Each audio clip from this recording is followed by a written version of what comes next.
নমস্কার ডাক্তারবাবু, আমি শুনেছি আপনি নাকি যে কোনো রোগ সারিয়ে দিতে শুধু 50 টাকা নেন। হ্যাঁ, ঠিকই শুনেছেন। আর এটাও শুনেছি আপনি নাকি রোগ ঠিক করতে না পারলে 500 টাকা ফেরত দেন। এটাও ঠিক শুনেছেন। এবার ডাক্তারকে বোকা বানিয়ে 500 টাকা চেপে দিতে হবে। হ্যাঁ, আপনার কি সমস্যা ডাক্তারবাবু? আমার জীবনে কোনো স্বাদ নেই, কোনো খাবারের টেস্ট বুঝতে পারছি না।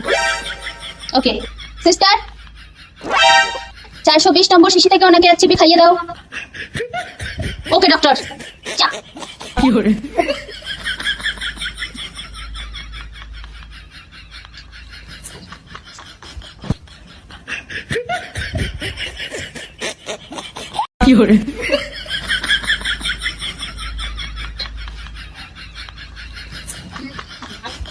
ডাক্তারবাবু, এটা তো কেরোসিন তেল।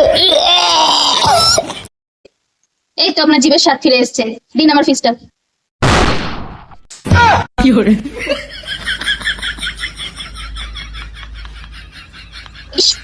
ডাক্তার বাবুকে বোকা বানিয়ে 500 টাকা দিতে পারলাম না, এবার 500 টাকা নিতেই হবে, 500 টাকা নিতেই হবে। ডাক্তার বাবুকে বোকা বানাবো আমি। ডাক্তার ম্যাডাম, আমার না স্মৃতিশক্তি চলে গেছে, আমার কিছু মনে নেই, আমি সব ভুলে গেছি। ওকে সিস্টার, 420 নম্বর শিশি থেকে ওনাকে এক চিপি খাইয়ে দাও। खत्म।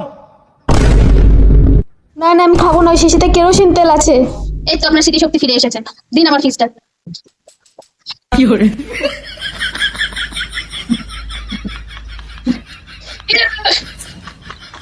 ডাক্তারকে এবার বোকা বানাতে পারলাম না, এইবার ডাক্তারকে বোকা বানাবোই বানাবোই। 500 টাকা এবার আমি নেবই এবার ডাক্তারকে বোকা বানিয়ে 500 টাকা।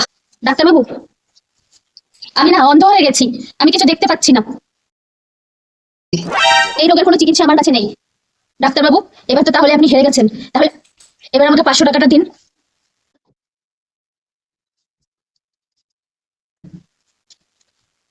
এটা তো 10 টাকা। এই তো আপনার চোখ ঠিক করে দিলাম, এবার আমার ফিসটা দিন।